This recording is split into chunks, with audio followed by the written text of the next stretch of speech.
As you all know, yesterday we bid farewell to one of our country's most consequential and impactful sons, a towering statesman, a resolute patriot, and a quintessential hero, the Right Honorable Raila Amolo Odinga, our former Prime Minister.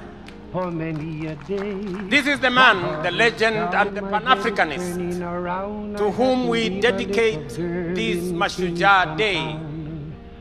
It is for this reason, fellow citizens, in his solemn memory, that I invite us all to now stand and observe a moment of silence in honor and celebration of his remarkable life and service to our great country, our continent, and to humanity.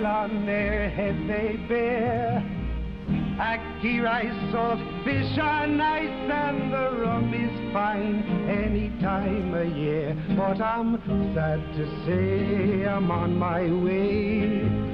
Won't be back for many a day. Thank you very much. Thank you very much. My head is turning around.